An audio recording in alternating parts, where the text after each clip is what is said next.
Bueno, ha sido lindo poder escuchar, ¿no? A nuestros hermanos compartir y qué lindo también ver que se van levantando los hombres para compartir, ¿no?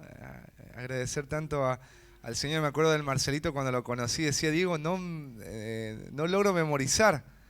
Y después vi mismo la obra de Dios en la vida del Marcelito porque empezó a memorizarse un montón de versículos del Marcelito y ahora verlo parado también acá es realmente para mí un gozo, ¿no? Como Dios va levantando a los hombres y las almas de todos aquellos que Él salvó, ¿no? Para glorificarle, honrarle. Así que lindo, lindo ver cómo Dios está obrando en la vida de los hombres. Es una respuesta, ¿no? De oración. Ahí a los dos José, al Brian, ¿no? Así que hermanos, varoncitos del Señor, les animo a poder prepararse, a buscar, ¿no? Crecer en poder animar a otros con la verdad del amor de Cristo. Bueno, ustedes saben que cuando gente cocina, hay gente que dice, si le falta esta hierbita, no va a quedar igual, ¿sí? Y hay gente que es hasta un poco extrema, dice, si no este ingrediente, no cocino nada, ¿sí? Porque esto es lo que yo necesito, ¿no? Y cuando tú te pones a pensar en las iglesias, y yo te pregunto, ¿qué es lo que una iglesia necesitaría tener? Y si esto no está, la iglesia no sería la iglesia, ¿sí? Bueno, y tiene que ver con el amor, el amor, el amor. Y vamos a ir a estudiar hoy una iglesia, ahí en 1 Corintios.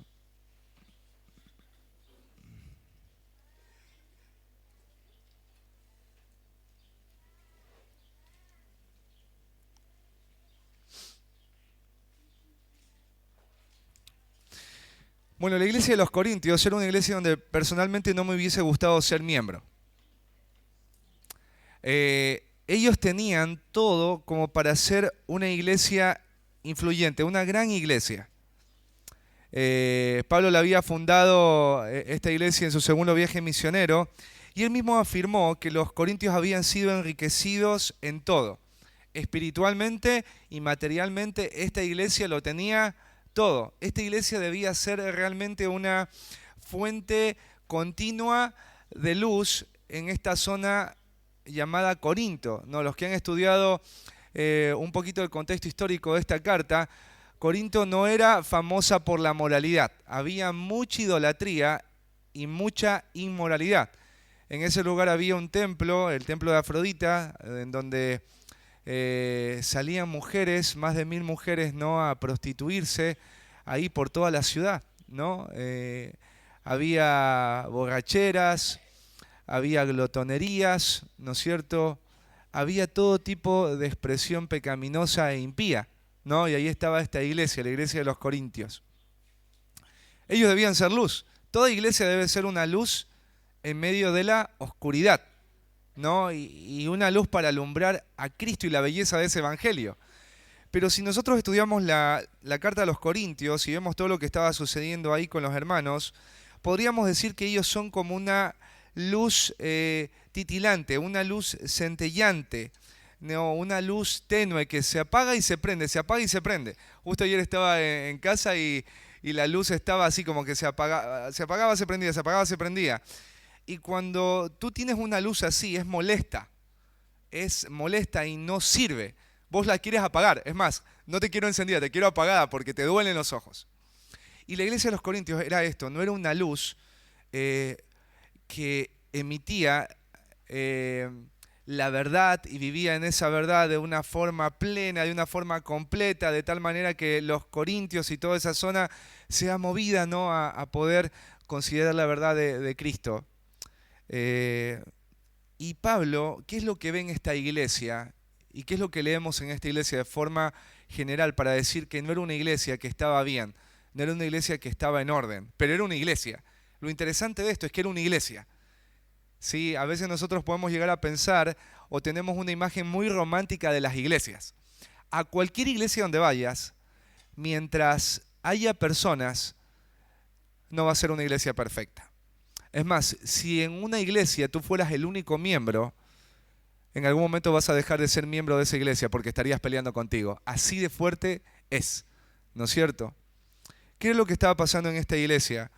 Varias cosas. Ellos habían permitido la inmoralidad. Había un hombre que estaba practicando algo que ni siquiera era algo bien visto en el mundo pagano. Y era de que había un hombre que estaba viviendo con la mujer de su papá. También los hermanos estaban ahí con un espíritu partidista. Habían unos peleando con otros en cuanto a este pensamiento. Yo soy de Pablo, yo soy de Apolo, yo soy de Cefas. Ellos estaban ahí, ¿no es cierto?, como hoy pasa en la política. ¿De qué partido sos? Peronistas, están los macristas, no, los mileicistas, no sé si así se dice. Pero había este espíritu de partidismo dentro de la iglesia. Estaba la iglesia dividida. También la iglesia, nos dice ahí el apóstol Pablo, estaban pasando por situaciones en donde frente a los conflictos que tenían hermanos no resueltos, ellos iban a presentar esos conflictos delante de tribunales. Imagínate, ¿no? Ir delante de un juez para que resuelva el conflicto que tú tienes con tu hermano, y ese juez que era un incrédulo. ¿Y tú qué eras? Un creyente que ha sido llamado a amar y ahora estabas con tu hermano ahí peleando delante de personas a las que deberías ser de ejemplo y de testimonio. ¿Qué más había? Bueno, en las cenas del Señor los hermanos se adelantaban el uno al otro, no compartían, los ágapes terminaban siendo oportunidades para dar rienda suelta a los deseos por comer y beber, algunos hasta se emborrachaban. Doctrinalmente estaba entrando una herejía que tenía que ver con que los muertos no resucitan. Había muchas cosas que estaban desordenadas en la vida de los corintios. En el tema de los dones, por ejemplo, los dones ellos debían usarlos para servir a los hermanos, pero ellos utilizaban los dones para menospreciar a otros y para enorgullecerse, para contender, ¿no? Todo esto estaba sucediendo. Y ahí en el versículo, en el capítulo 12, versículo 31,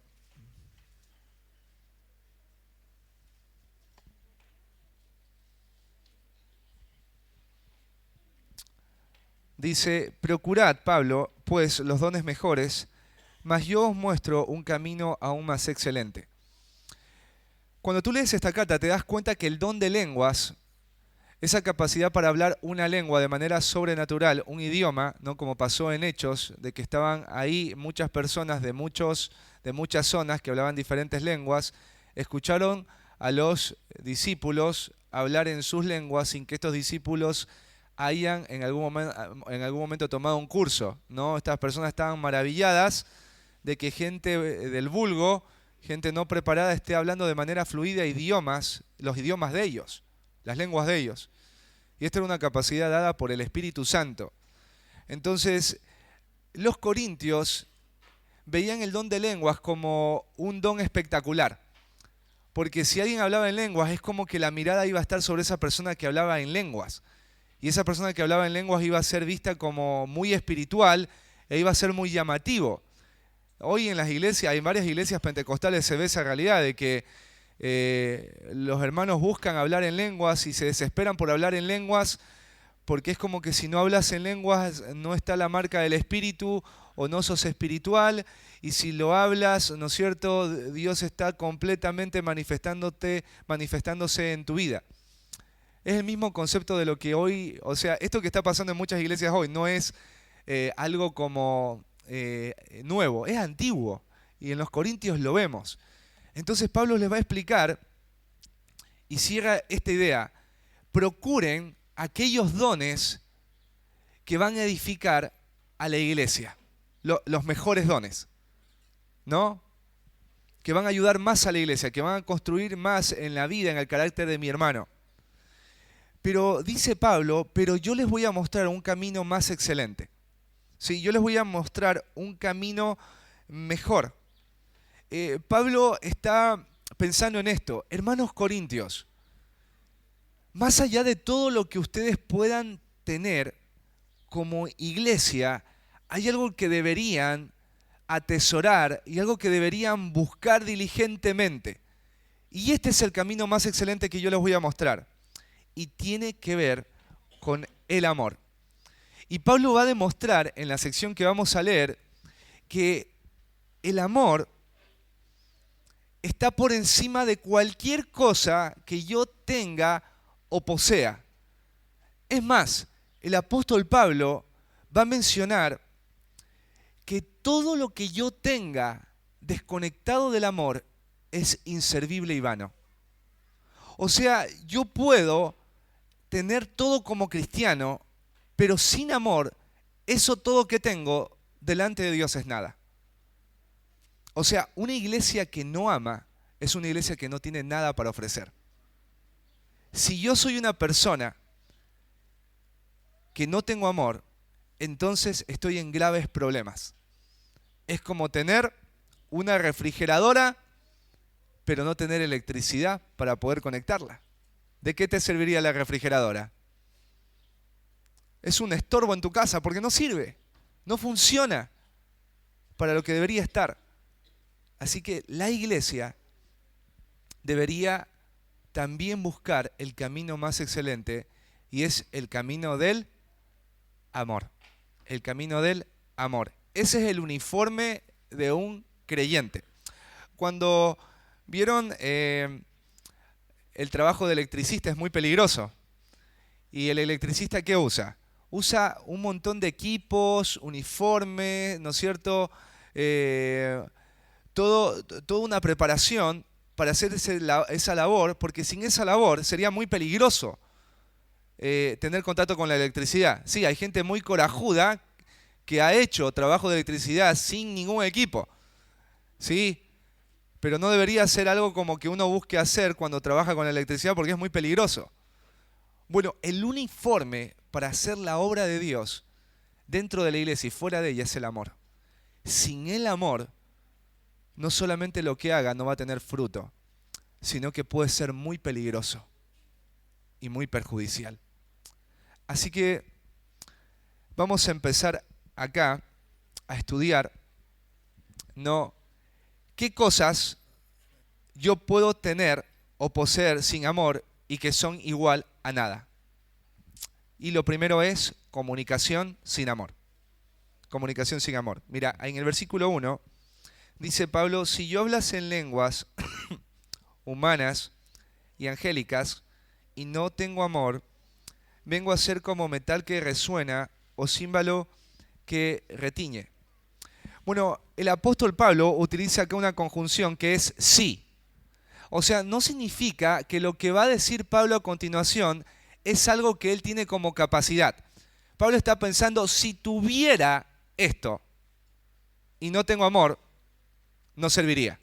O sea, Pablo dice acá, si yo hablase lenguas humanas y angélicas. La palabra lenguas tiene que ver con idiomas. ¿Sí? Alemán, francés, ruso, chino, mandarín. Esas son lenguas. Y ustedes saben que las lenguas o el hablar otro idioma es muy importante dentro de la comunicación. Si yo no logro comunicar un mensaje entendible a ti, lo que estoy diciendo simplemente no serviría. El lenguaje es muy importante. En el Antiguo Testamento vemos que en Babel, en esa región, los seres humanos hablaban una sola lengua, un mismo idioma. Y eso les permitía proponerse esta gran meta de construir esta gran torre. Pero ¿qué pasó cuando ellos dejaron de comunicarse? Ellos dejaron de entenderse. Bueno, esta obra quedó frenada y todos se esparcieron por diferentes lugares. El lenguaje es muy importante. El que otro me entienda es muy importante. El dominar una oratoria clara es importante, porque sin eso, ¿no es cierto?, las personas no me van a poder entender, conocer, comprender y no vamos a poder hacer proyectos juntos. El apóstol Pablo dice, si yo hablase lenguas humanas y angélicas, si yo hablase idiomas, y tiene que ver con dominar o tener la capacidad de poder utilizar todas las lenguas y todos los idiomas. Y no solamente habla en el plano humano, sino en el plano angélico. Mira, esto de los ángeles me llamaba mucho la atención porque yo me ponía a pensar, ¿los ángeles tienen idioma de ángel? Nosotros no lo sabemos. Porque cada vez que un ángel habló con un ser humano, el ángel habló en el idioma del ser humano, no habló en lenguaje angélico. O sea, Dios no le dio a la gente la capacidad para entender el lenguaje de los ángeles, sino que los ángeles tenían la capacidad para comunicarse en lenguaje que sea entendiblemente humano. Así que podríamos pensar que cuando se habla de lengua o idioma angélico tiene que ver con la oratoria que tienen los ángeles, la capacidad comunicativa que tiene un ángel para poder ayudarle a entender a una persona lo que Dios quiere decir. Pablo dice, si yo llegase a tener este tipo de habilidad, este tipo de comunicación, este tipo de oratoria, de tal manera que yo pueda expresar coherentemente, completamente, perfectamente, en un idioma, lo que otro en ese idioma comprende y entiende, y no solamente a nivel humano, sino desde la esfera humana de cómo los ángeles tienen esta capacidad perfecta, completa, para comunicarse correctamente con la raza humana. Si yo tuviera, dice Pablo, esta capacidad para comunicarme, dice, y no tengo amor, o sea, no está acompañada del amor, dice Pablo, vengo a ser como metal que resuena o címbalo que retiñe. O sea, la idea de Pablo es que si yo tuviera esta capacidad para poder comunicarme y expresarme, si yo tuviera esta elocuencia, esta oratoria, esta facilidad de expresión apartada del amor, es un ruido molesto. Es un ruido molesto. No sé si en algún momento vos has escuchado rechinar el metal. ¿Sí? Es horrible, ¿viste? Se te eriza todo el cuerpo. O sea, vos dices, cierra eso. O cuando alguna vez viste esto de los címbalos, que son lo que se utiliza es un instrumento de los platillitos, ¿sí? Imagínate que vos estás durmiendo la siesta y viene tu esposa y te hace así, ¿sí? ¿Qué va a pasar? Te vas a enojar mucho. Va a ser un ruido molesto, ¿no es cierto? Te vas a asustar. Bueno, Pablo dice acá, si yo tuviera la capacidad comunicativa a nivel o en la esfera humana y angélica y no tengo amor, soy un ruido molesto delante de Dios. Delante de Dios. Esto debe haber sido muy fuerte escuchar para los corintios, porque ellos estaban buscando tener o poseer el don de las lenguas.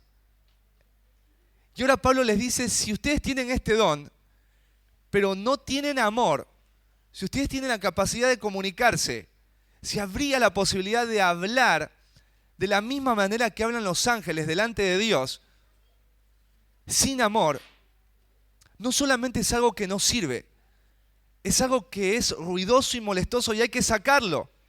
No hay que escucharlo, no hay que tenerlo cerca. Si parafraseáramos esto, en nuestra actualidad podríamos decirlo así. Si yo tuviera la capacidad de comunicar fielmente, ¿no es cierto?, todo lo que la Biblia dice de forma elocuente, de forma clara, de forma precisa, sin amor, es solamente ruido. Porque tú puedes tener una capacidad para comunicarte buena, clara, precisa, dentro de la iglesia, con tus propios hermanos.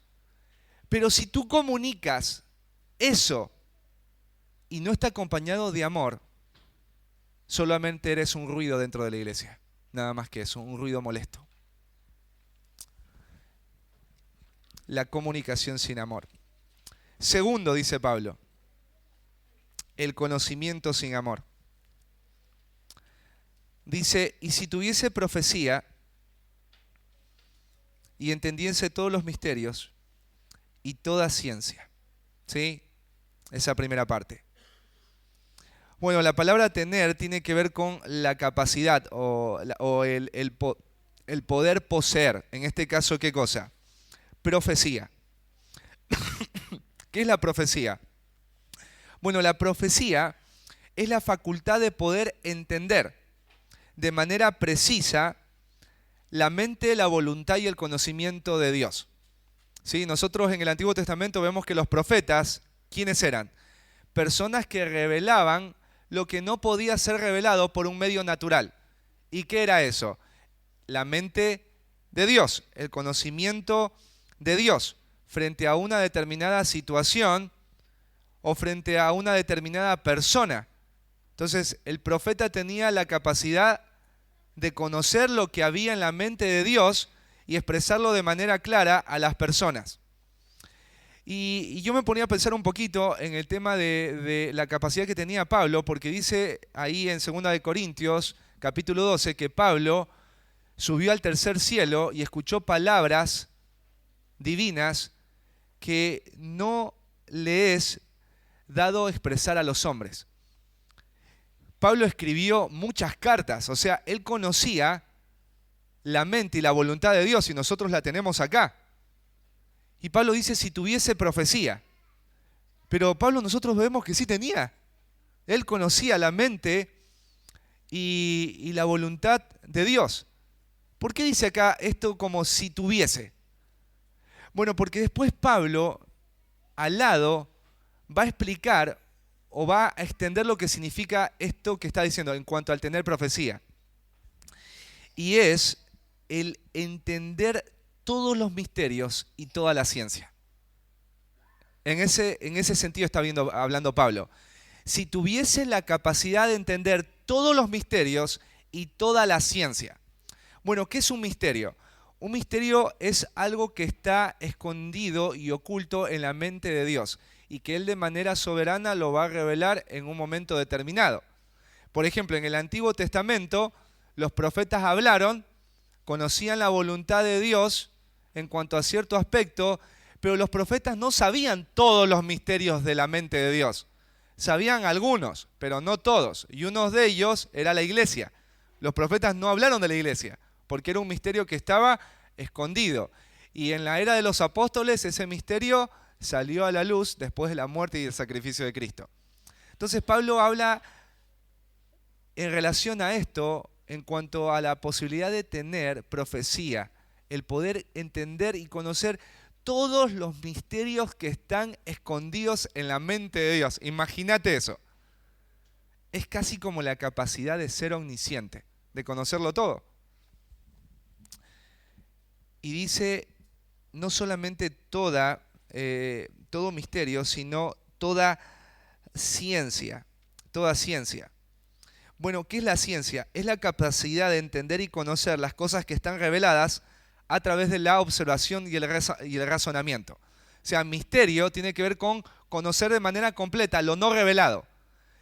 Pero ciencia tiene que ver con conocer de manera completa y perfecta todo lo que sí ha sido revelado. Y eso tiene que ver con matemáticas, física, química, con toda la realidad de lo que rodea a este mundo y fuera de este mundo y lograr entenderlo de manera completa, lo que sí está revelado. Imagínate, Pablo dice, si yo tuviera la capacidad de conocer todo lo que hay en la mente de Dios y la capacidad de conocer de manera perfecta y plena lo que Dios ya ha revelado, imagínate qué poder sería ese. Imagínate tener tal capacidad, tal conocimiento. ¿A quién le gustaría conocer todo? Todos los misterios de Dios. ¿A quién le gustaría imagínate ser como un Google? Todo lo que te preguntan, vos lo podés responder y de manera precisa, porque lo conocés. De todos los temas. Pablo dice, si yo tuviera todo eso y no tengo amor, ¿sí? Dice, nada soy. Nada soy. Cuando uno conoce o cuando uno responde todas las preguntas que a uno le hacen, uno que dice, ¿no? ¿Sí o no? Todos te dicen, sos un genio, sos un capo, sos un erudito. Vos dices, no, pero es algo que yo aprendí, pero en lo más profundo de ti, el orgullo va a estar. Va a decir, y sí. ¿Cuántas personas hoy no son aclamadas por el conocimiento que tienen? por haber descubierto a través de ese conocimiento respuestas a las necesidades humanas. ¿Quién no quisiera, por ejemplo, decir, yo conozco los misterios que están escondidos en Dios? Imagínate, serías popular, famoso, sería trascendente. Pablo dice, si tengo todo eso, nada soy. No soy nadie. No eres nadie. O sea, delante de Dios, no eres nadie. Quizás delante del mundo sí, pero delante de Dios, Pablo dice, yo no soy nadie. No soy nadie. Si lo podemos poner, parafrasearlo en nuestra realidad, si tú puedes conocer todas las doctrinas bíblicas, toda la teología propia, si puedes describir con precisión cada mensaje de cada libro, los 66 libros de la Biblia, si tú puedes saber todas las palabras en los idiomas originales, griego, arameo, ¿sí?, hebreo, puedes conocer con precisión todas las traducciones en todas las lenguas de la Biblia, y puedes también conocer el mundo natural de manera que no necesiten preguntarte en cuanto a matemática, física, química, en cuanto a astronomía, astrología. Todo lo puedes contestar de manera precisa. Pablo dice, nada eres. Nada eres. Porque está desconectado ¿de qué? Del amor. Del amor. Tercero, capacidad sin amor. ¿Sí? Dice ahí en el versículo 2, y si tuviese toda la fe, de tal manera que trasladase los montes, y no tengo amor, nada soy. ¿Sí? Y acá Pablo habla sobre la posibilidad de tener una capacidad sobrenatural. Y en estos casos habla de la capacidad sobrenatural de la fe. Pero no tiene que ver con la fe salvífica. Porque a los que les está hablando tenían fe, eran creyentes. Pero acá está hablando de la fe, aquella fuerte confianza y dependencia en Dios que te va a llevar a creer que Dios va a hacer proezas y maravillas por la fe que vos tienes, por la confianza que vos tenés. ¿Y qué confianza aquí afirma Pablo? ¿No?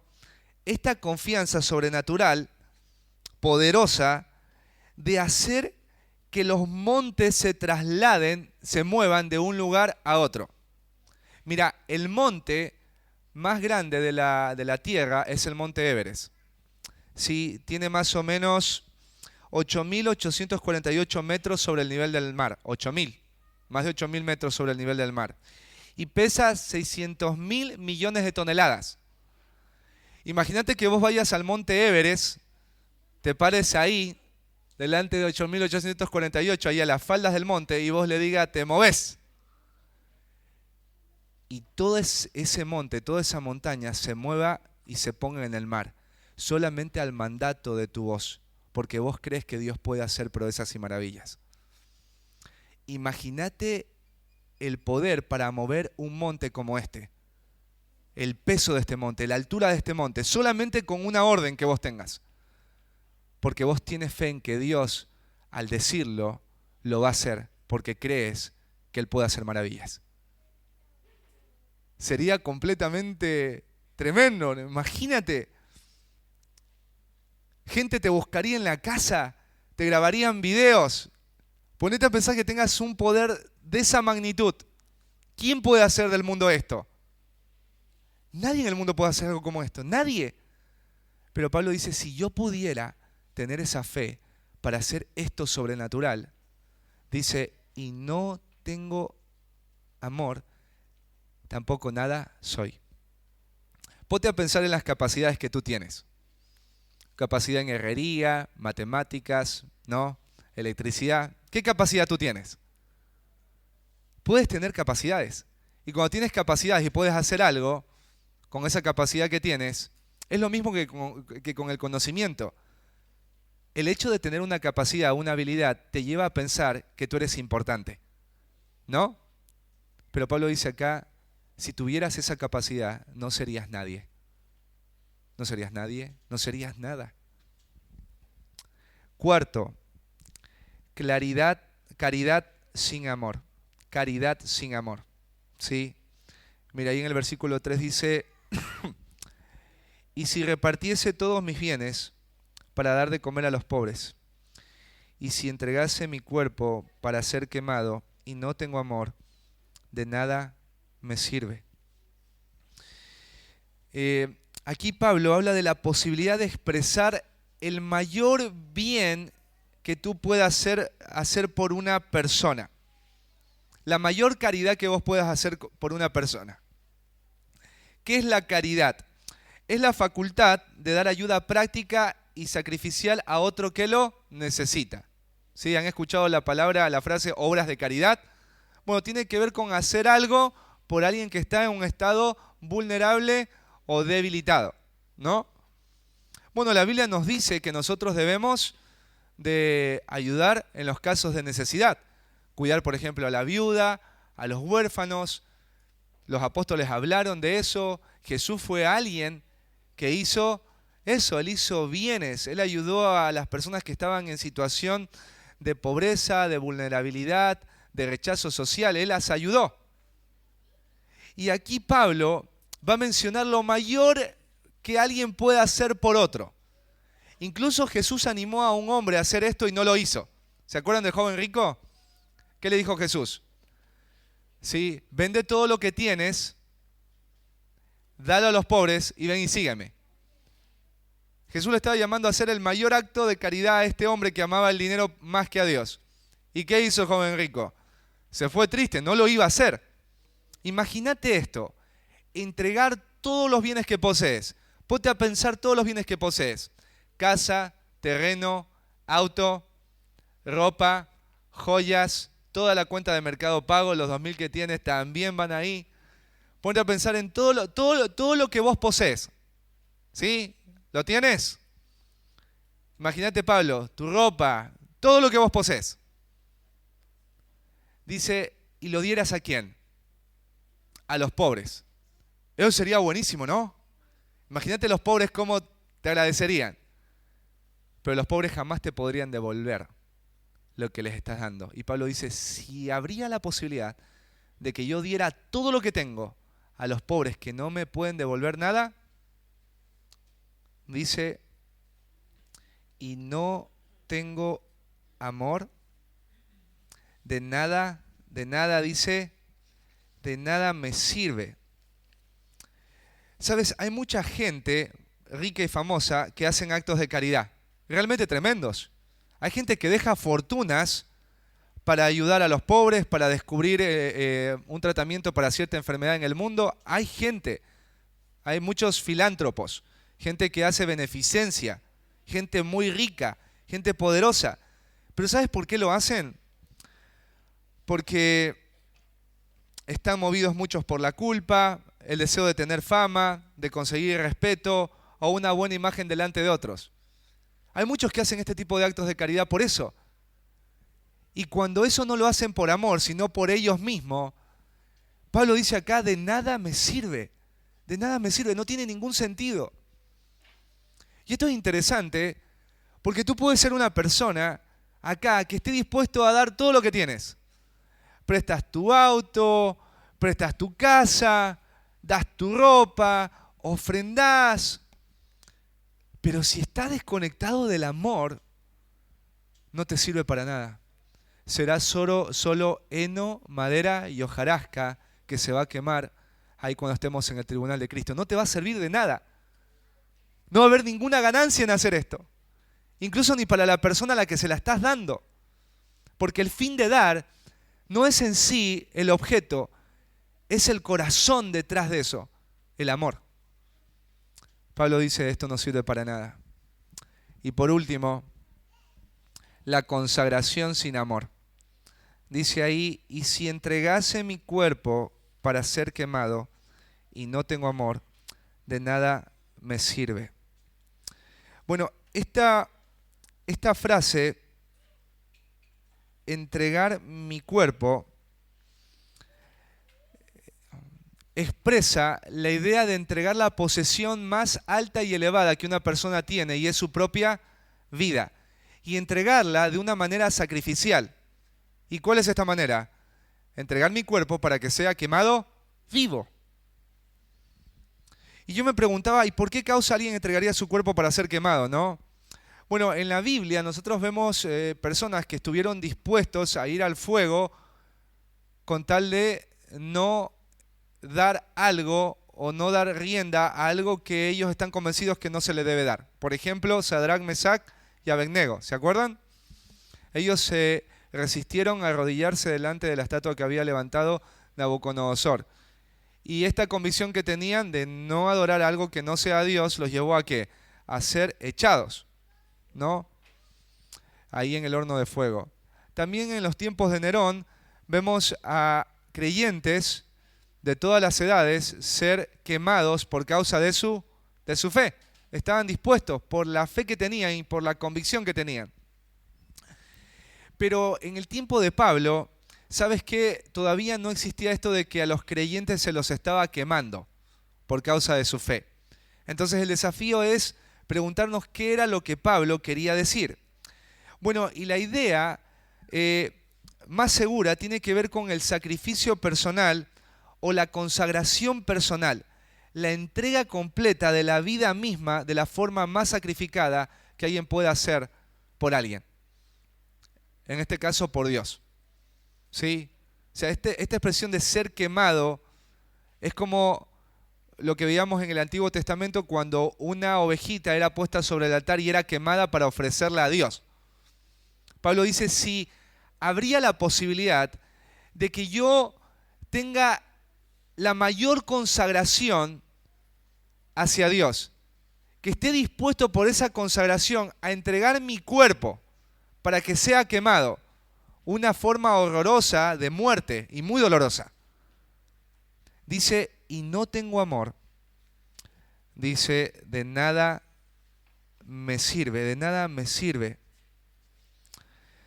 Hay muchas personas a lo largo de la historia que han hecho sacrificios personales enormes en el nombre de la religión y aún incluso de Dios.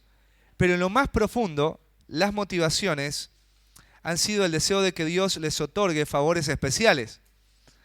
El ser venerados después de la muerte por la imagen piadosa y justa que poseen, o muchos otros hacen sacrificios de tal magnitud para tener influencia sobre otras personas. Y esto es interesante porque uno puede llegar a hacer ese sacrificio, ¿no?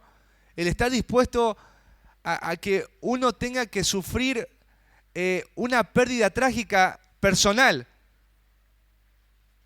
Por eso que yo estoy buscando, ¿no es cierto?, tener y que no tiene que ver con Dios y la gente, sino conmigo mismo. Porque hay mucha gente dentro de las iglesias que vos lo ves haciendo grandes sacrificios. Muchos sacrificios.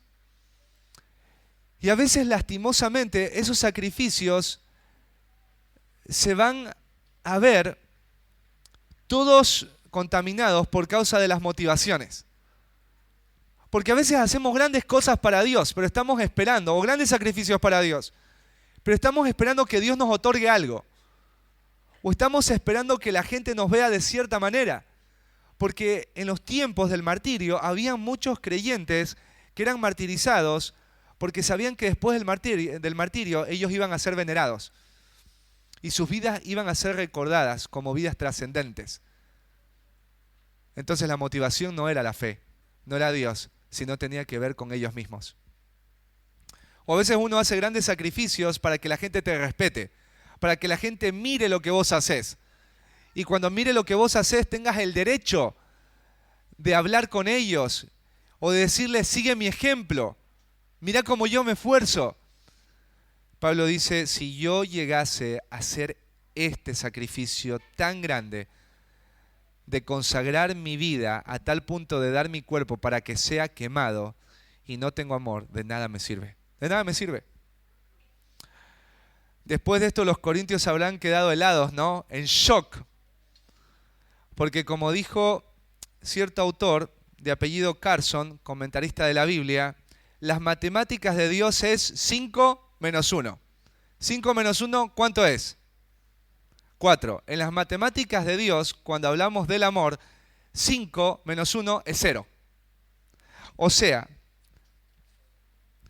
si yo tengo una buena comunicación y buena oratoria, si yo tengo, por ejemplo, conocimiento profundo en cuanto a lo espiritual y a lo natural, si yo tengo capacidad, habilidades que otros no tienen, si yo tengo este deseo de sacrificarme por otros para sostenerlos en su situación vulnerable, si yo me consagro, me doy completamente mi propia vida y no tengo amor, todo eso es igual a cero.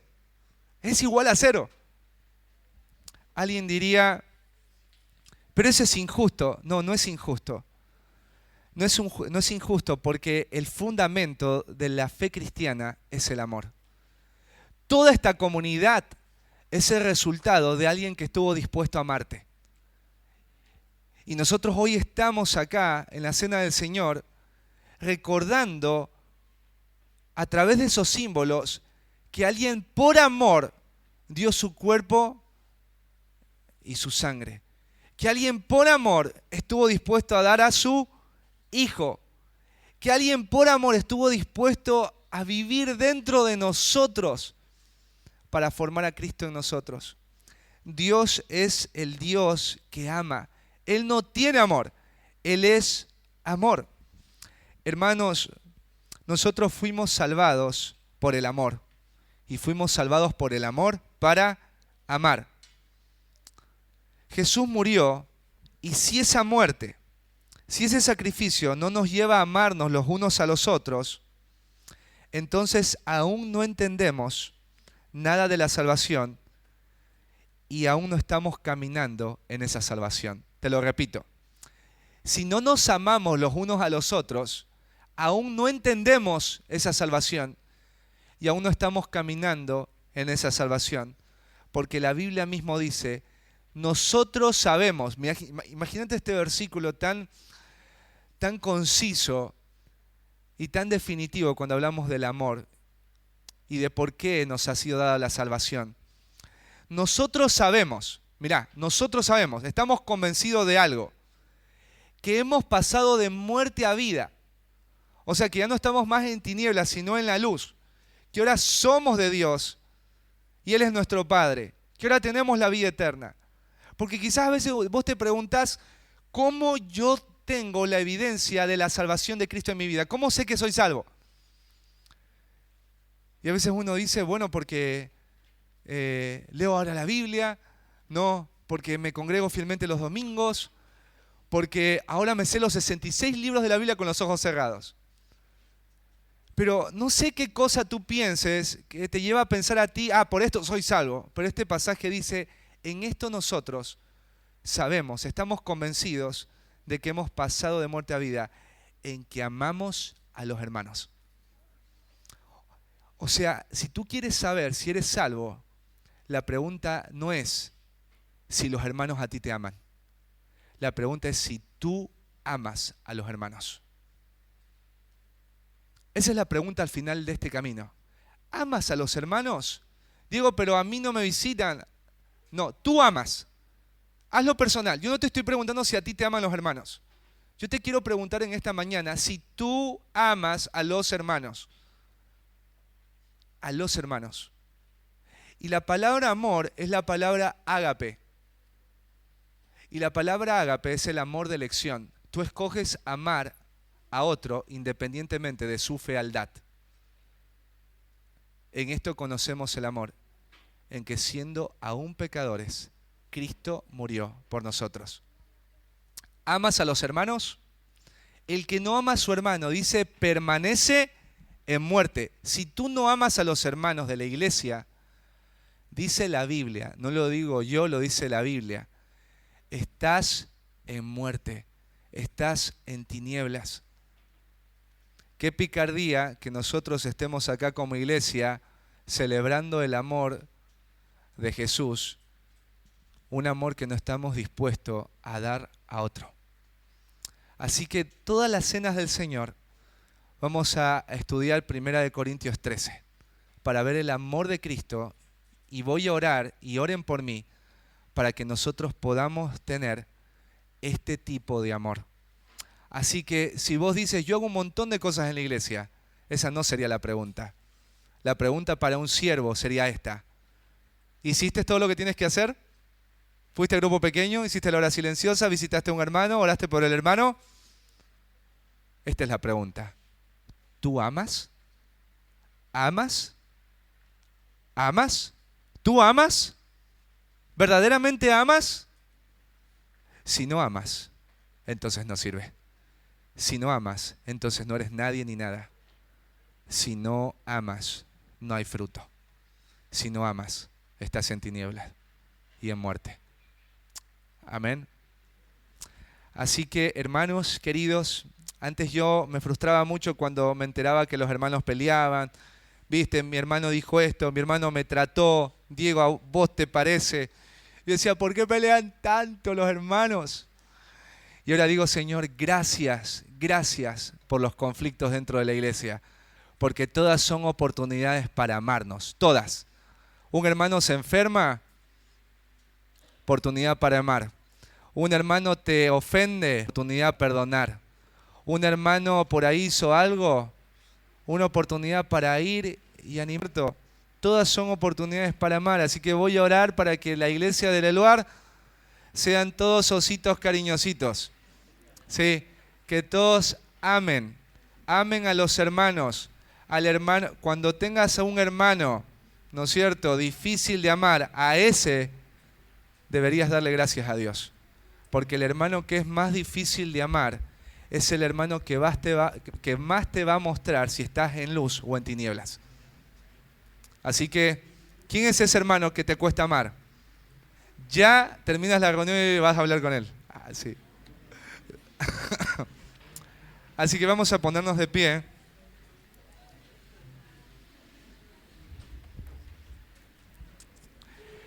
Y bueno, vas a tomarte ahí un tiempito para poder meditar, ¿no?, en lo que hemos hoy escuchado de la palabra del Señor. Escucha, mira, te lo digo con el corazón. Si hoy Dios te está llamando a amar y no estás amando, te quiero animar a pedirle perdón al Señor. Porque has dejado de hacer lo que Dios te ha llamado a hacer. Es amar. Amar. Amar a los que no te aman. Orad por los que te persiguen. Bendecir a los que te maldicen. Hacerle bien al que te hace mal. Eso es amar. Si no lo estás haciendo, pídele perdón al Señor. Porque estás en tinieblas, hermano. Sal de las tinieblas. Y en la semana te quiero animar a ir y amar al que te cuesta amar. Porque eso es lo que tienes que hacer. Porque alguien a ti te amó primero. Y te amó de una manera tal que dio su vida por ti. Y hoy celebramos ese amor. Así que tienes ahí un tiempito para ponerte a cuentas con el Señor. Pedir perdón. Y participar con un corazón sincero. Confiesa. El Señor está acá, Él te escucha. Nada nos puede separar de su amor. Él no se admira de lo que hay dentro de nosotros. Tenemos un abogado.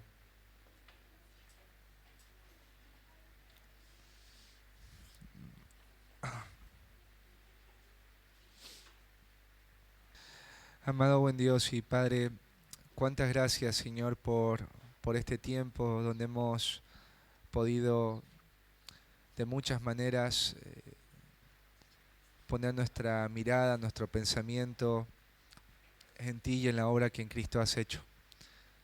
Señor, gracias por amarnos de tal manera. Señor, si había gente fea, esa gente éramos nosotros. Necios, rebeldes, impíos, indiferentes, muertos, Señor, en delitos y pecados, amantes de la oscuridad. Señor, pero tú nos amaste. ¿Cómo podríamos no contemplar, Señor, un amor así y gozarnos? ¿Cómo podríamos, Señor, no agradecerte diariamente por esa forma tan perfecta y plena en la que tú te has revelado? Tú no nos enviaste a un ángel para mostrarnos el amor. No nos abriste el cielo y pusiste ahí un mensaje en las nubes. El mensaje vino del cielo y el mensaje se hizo carne. La palabra, tu sabiduría, Señor, a través de la cual hiciste todas las cosas, tomó forma humana. Se hizo semejante a nosotros. Vivió una vida en obediencia y murió el peor tipo de muerte, la muerte de cruz. Nuestro Cristo, nuestro tesoro, el amor hecho carne, nos vino a salvar, cargó nuestros pecados y nos dio eterna libertad, eterno perdón, eterna reconciliación. Señor, gracias por ese amor. Y Señor, y en ese amor te rogamos, nos ayudes a crecer. Ayúdanos, Señor. Abre los ojos de nuestro entendimiento para que como iglesia podamos entender la anchura, la profundidad del amor de Cristo, la extensión de ese amor. Y al ver y contemplar ese amor, nosotros seamos movidos, Señor, a amarnos los unos a los otros como iglesia. Que la gente quiera quedarse acá porque ve que nos amamos. Y nos amamos porque nosotros te amamos a ti. Gracias, Padre, por lo que tu Hijo hizo. Gracias por su muerte. Gracias por la cruz. Gracias por el Salvador. Infinitas gracias te damos, bendito Padre, en Cristo Jesús. Amén.